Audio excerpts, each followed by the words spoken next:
সন্দীপ মিত্র ফাঁসিয়েছে দুর্জয়কে, জেনে গেল রানী।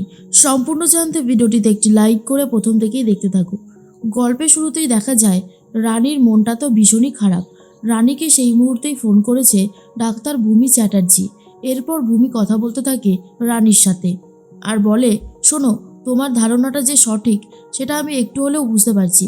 এবার যেটা করতে হবে যে আমাদেরকে ওই রেকর্ড রুমে গিয়ে যদি আসল তথ্যটা জানতে পারি তাহলে খুব ভালো হবে। আর শোনো, আমি তোমার পাশে আছি, অনেকটা রাত হয়েছে, তুমি এখন ঘুমিয়ে পড়ো। তবে হ্যাঁ, এটা নিশ্চিন্ত থাকো যে দুর্জয় সেনগুপ্ত কোনো অন্যায় করেনি। কথাটা শোনার পর তো রানী ভীষণই খুশি হয়ে যায় আর বলে, আমি তো এতদিন এই কথাটাই শুনতে চেয়েছিলাম দুর্জয়। আমি জানি তুমি কোনো অন্যায় করতে পারো না। দুর্জয় তো অনেকক্ষণ আগেই ঘুমিয়ে পড়েছে। এরপর রানী দুর্জয়কে জড়িয়ে ধরে বলে, সত্যি বলতে তোমার উপর বিশ্বাস ভরসা আমার অনেক দিন আগে থেকেই রয়েছে। আর সেটা এতটা ঠুনকো না যে একটা কিছু ঘটলে সেই বিশ্বাস আর ভরসা ভেঙে যাবে। আমি তোমাকে খুব ভালোবাসি, তুমি আমার সন্তানের বাবা।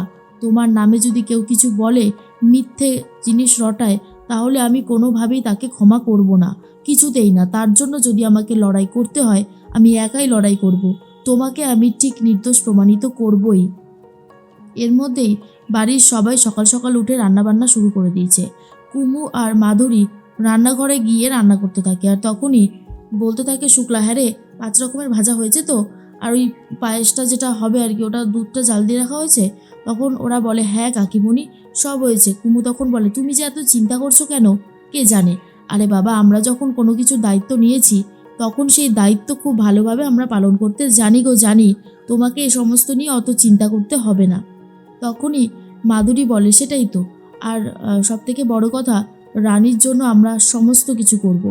এরপর শুক্লা তখন বলে, শোন কুমু, তুই আর সেজ বৌমা দুজন মিলে কিন্তু রানীকে ঠিক সময় সাজিয়ে দিস, কারণ আমি কিন্তু বেশিক্ষণ অপেক্ষা করতে পারবো না। 12টার মধ্যে ওর সামনে সমস্ত খাবার দাবার গুছিয়ে কিন্তু দিতে হবে, মনে আছে তো?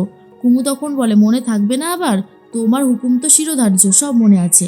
এর মধ্যেই সকাল সকাল সবাই মোটামুটি উঠে গেছে।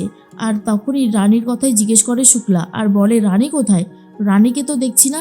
তখন পিঙ্কি বৌদি বলে, কোথায় আবার? রানী তো বাড়িতে নেই, রানী অনেকক্ষণ আগেই বেরিয়ে গেছে। শুক্লা তো কথাটা শুনে খুব রেগে যায় আর বলে, এই মেয়েটা কি কোনোদিনও আমার কথা শুনবে না? একটা দিন মর্নিং ওয়াকে না গেলে কি হতো? হ্যাঁ, কি হতোটা কি? ওকে যে এত বারবার করে বারণ করলাম, যেও না যেও না, কোনো কথা না এই মেয়েটা শুনে না। এর জন্যই আমার সব থেকে বেশি খারাপ লাগে। পিঙ্কি বৌদি বলে, কে বলেছে তোমাকে যে ও মর্নিং ওয়াকে গেছে? ও আজকে মর্নিং ওয়াকে যায়নি, ও অন্য কোথাও গেছে, বুঝেছো? কারণ আমার যেটা মনে হয় ও দুর্জয়কে নির্দোষ প্রমাণিত করতেই আবার ছুটেছে। তখন দুর্জয় চলে এসেছে। এরপর শুক্লা বলে, দেখেছিস তো জয়, দেখ, তোর বউ না আমাদের কারোর কথা শুনবে না, সেটা আমি খুব ভালো মতন বুঝতে পারছি। এর মধ্যেই রানী তখন ভাবে, আমাকে আজকে সমস্ত সত্যিটা সামনে আনতেই হবে। রিজু ঘোষের বাড়িতে চলে গেছে। যখনই রিজু ঘোষ দরজা খুলেছে বেল বাজার সাথে সাথে রানী এমন একটা ঘুষি মেরেছে রিজু ঘোষকে যে রিজু ঘোষ পড়ে যায়, নাকে আঘাত লাগে। তখন রানী বলে, একদম পালানোর চেষ্টা করবেন না, তাহলে কিন্তু খুব খারাপ হয়ে যাবে। আর অন্যদিকে দুর্জয়কে সৌনক এসে জানায়, আজকেই কোর্টের হিয়ারিং পড়েছে, 3টের সময় আমাদেরকে যেতে হবে। তখন বিনায়ক বলে, কি বলছিস কি সৌনক, আজকেই? কিন্তু জয়ের হয়ে কি প্রমাণ দিবি তুই? আমি তো কিছুই বুঝতে পারছি না। এরপর শুক্লা বলে, নাও, একদিকে ছোট বৌমাকে খুঁজে পাওয়া যাচ্ছে না, আর একদিকে আমার ছেলেটার আবার এই অবস্থা। আমার না আর ভালো লাগছে না দিদিভাই, আমার খুব টেনশন হচ্ছে। তখন বিপাশা বলে, আচ্ছা শুক্লা, জীবনে চাপ থাকবেই, তুমি যদি এতটা অস্থির হয়ে পড়ো তাহলে কি করে হবে বলো? একটু ধৈর্য ধরো, দেখো সব ঠিক হয়ে যাবে। আমরা তো আছি তোমার সাথে, আমরা প্রত্যেকে আছি, তোমার কোনো চিন্তা করার কোনো কারণ নেই। আমরা দেখছি রানী কোথায় গেল। এরপর রানী তো প্রমাণ জোগাড় করতেই গেছে। রিজু ঘোষকে বলে, নিন, এবারে সত্যিটা বলুন তো, কেন আপনি দুর্জয়কে ফাঁসাতে চেয়েছিলেন? দুর্জয় আপনার কি ক্ষতি করেছে? কি হলো, চুপ করে আছেন কেন, বলুন। তখনই সে বলে, আমি জানি না, আমি এসব কিছু বলতে পারবো না, আপনার কোথাও একটা ভুল হচ্ছে, আমি কি তো কিছু জানিই না। রানী তখন বলে, তাই নাকি? আমার ভুল হচ্ছে? আমার কোনো ভুল হচ্ছে না, ভালোভাবে বলুন, না হলে কিন্তু উচিত শিক্ষা আপনাকে দেওয়া হবে। কি হলো, চুপ করে আছেন কেন? এরপর সেই লোকটা তখন বলে, দেখুন, আপনি কি আমাকে মারবেন? তো রানী তাকে আবারও মারে আর বলে, চুপ করে বসুন এখানে, আর বলুন কে আপনাকে এই কাজটা দিয়েছিল। দেখুন, আমার কিন্তু ধৈর্য একদম শেষ হয়ে যাচ্ছে। আর তখনই সে বলে, বলছি আমাকে যে দিয়েছিল। তখন রানী বলে, অনিশাদি, তাই তো? অনিশা দিক থেকেই আপনি লাখ লাখ টাকা পেয়ে ওই ফুর্তিগুলো করেছেন, সেটা আমি খুব ভালো মতন বুঝতে পেরেছি। তখন ঋজু ঘোষ বলেন, না না, অনিশা ম্যাডাম এখানে নেই। রানী মনে মনে ভাবে, যাকে এতদিন ধরে সন্দেহ করে আসলাম সে নেই, তাহলে কে রয়েছে? কী হলো, চুপ করে গেলেন কেন বলুন? ঋজু ঘোষ বলে, আমাদেরই আরেকজন doctor, senior doctor, doctor Sandip Mitra. তিনি ওই বাজাজের একজনের চেনা পরিচিতর সাথে হাত মিলিয়ে এই কাজটা করেছে। বাজাজকে উনি মারতে চেয়েছিলেন, আর এর বিনিময়ে উনি অনেক লাখ লাখ টাকা পেয়েছে, আর সেই টাকার ভাগ কিছুটা আমাকেও দিয়েছিল। আমি যাতে ফেঁসে না যাই তাই চেষ্টা করছিলাম। তখনই রানী বলে, তার মানে ডাক্তার সন্দীপ মিত্র একজন ডাক্তার হয়ে আর একজন ডাক্তারের লাইসেন্স কী করে বাতিল করতে হয় সেই সমস্তই প্ল্যান করেছিল, তাই তো? এখন আমার কাছে সমস্ত ধারণাটা পরিষ্কার। এর মধ্যে বাড়ির প্রত্যেকটা মানুষ চিন্তা করতে থাকে রানীর জন্য। বিনায়ক তখন বলে, আচ্ছা শুক্লা, বাড়ির প্রত্যেকটা মানুষ যখন রানীকে নিয়ে চিন্তা করছে, তখন তুমি তোমার ছেলেকে নিয়ে পড়ে আছো, তাই তো? শুক্লা বলে, পড়বো না, আমার ছেলের ভবিষ্যতে তো একটা ব্যাপার আছে। দুদিন পরেই ওর সন্তান আসতে চলেছে, তখন কি হবে? এরপর দুর্জয় বলে, আমি আর পারছি না, এত চিন্তা করতে আমি সত্যিই আর পারছি না। রিতম তখন বলে, আচ্ছা ভাই, তুই সবসময় এমন করিস কেন বলতো? দেবু তখন বলে, সেটাই তো, রানী ওর জন্য কি না করে, সবসময় চেষ্টা করে যাচ্ছে, সবসময় ভরসা বিশ্বাস রেখেছে দুর্জয়ের ওপর, যে দুর্জয় এরকম অন্যায় করতে পারে না, দুর্জয়ের নির্দোষ, সবসময় একই কথা বলে যাচ্ছে, আর দুর্জয় শেষ পর্যন্ত এমনটা করছে।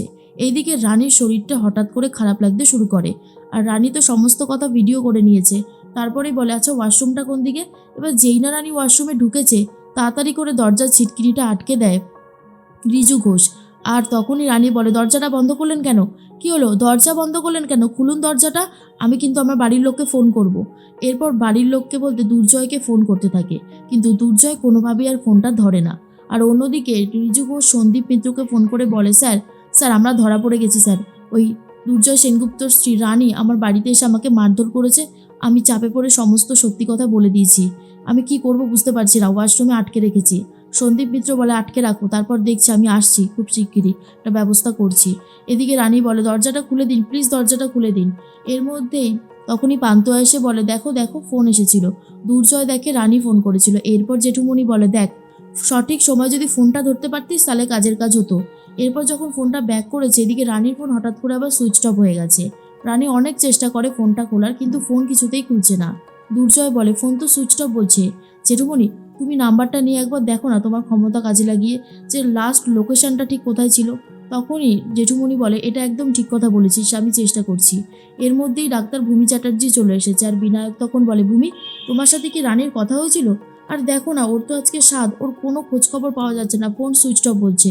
তখনই ভূমি বলে, রানীর সাথে কাল আমার একবার কথা হয়েছিল। রানী যেটা ধারণা করেছে সেটাই ঠিক, কারণ দুর্জয়কে কেউ ফাঁসাতে চাইছে। ওই অ্যাম্পুয়েলকে দিয়েই সেটা খুব ভালো মতন বোঝা যাচ্ছে। আমি রেকর্ড রুমে যাওয়ার কথা বলেছিলাম, যে রেকর্ড রুমে গেলে আরও প্রমাণ পাওয়া যাবে। তাহলে কি রানী রেকর্ড রুমে গেল? সবাই এটাই ভাবতে থাকে, আর এদিকে রানী বারবার করে রিকোয়েস্ট করে, দরজাটা খুলে দিন, আমার শরীরটা খারাপ লাগছে। কিন্তু রিজু ঘোষ বলে, তোমার কাছ থেকে যতক্ষণ না ফোনটা নিতে পারছি তোমাকে কিছুতেই ছাড়বো না।